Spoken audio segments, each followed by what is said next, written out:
தமிழ்நாட்டில் மும்மொழி கொள்கை நிபந்தனை கொண்ட தேசிய கல்விக் கொள்கை அமல்படுத்தப்படும் என்று ஒன்றிய கல்வி அமைச்சர் தெரிவித்துள்ளதற்கு பல்வேறு அரசியல் கட்சி தலைவர்களும் கண்டனங்களை பதிவு செய்து வருகின்றனர்.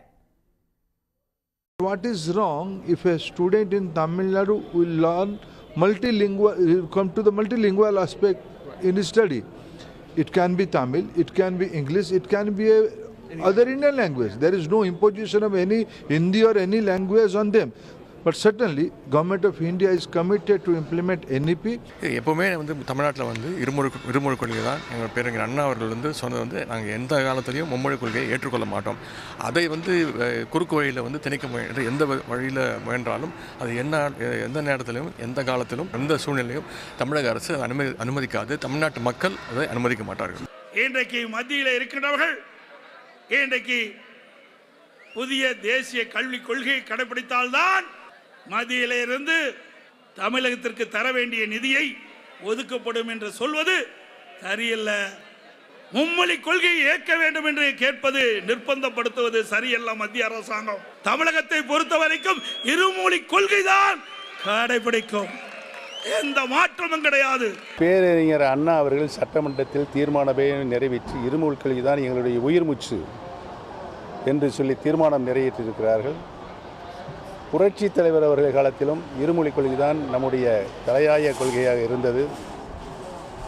இதையும் டாக்டர் புரட்சி தலைவி அம்மா அவர்களும் சட்டமன்றத்தில் அறிவித்து மாண்புமிகு அம்மா அவர்களும் தீர்மானமாக நிறைவேற்றி டெல்லிக்கு அனுப்பியிருக்கிறார்கள். நான் முதலமைச்சராக இருந்த பொழுது மும்மொழி கொள்கை பற்றி காங்கிரஸ் உறுப்பினர்கள் அப்பொழுது இருந்த காங்கிரஸ் பேசுகின்ற பொழுது நானும் எழுந்து திராவிட இயக்கத்தினுடைய எங்களுடைய தலையாய கொள்கை இருமொழி கொள்கைதான் என்று நானும் பேசியிருக்கிறேன். இங்கே மும்மொழி கொள்கை கொண்ட புதிய கல்விக் கொள்கையை நம்ம ஏற்பதில்லை. யார் ஹிந்தி படிக்காதீங்கன்னு நம்ம சொல்றதில்லை.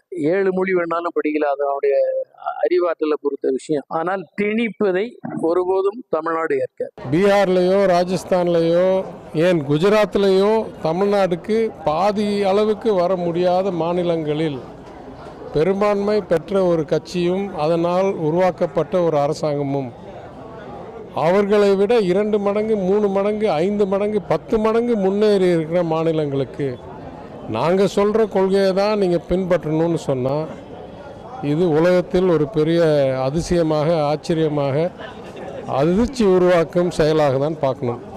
யூஸ்வலாக சொல்லுவாங்க, நான் பிஹெச்டி படிச்சிட்டேன்னா நான் இளநிலை பேச்சுலர்ஸ் டிகிரி ஹோல்டருக்கு எப்படி பண்ணணுன்னு கற்றுக் கொடுப்பேன். நானே கிண்டர் கார்டனில் உட்காந்துக்கிட்டு நான் உயர்கல்வி எப்படி படிக்கணும்னு அடுத்தவங்களுக்கு சொல்லிக் கொடுக்கறது கொஞ்சம் கிண்டலாக தான் பார்க்கணும். உடனுக்குடன் செய்திகளை தெரிந்து கொள்ள சன் நியூஸ் பெல் ஐகானை கிளிக் பண்ணுங்க.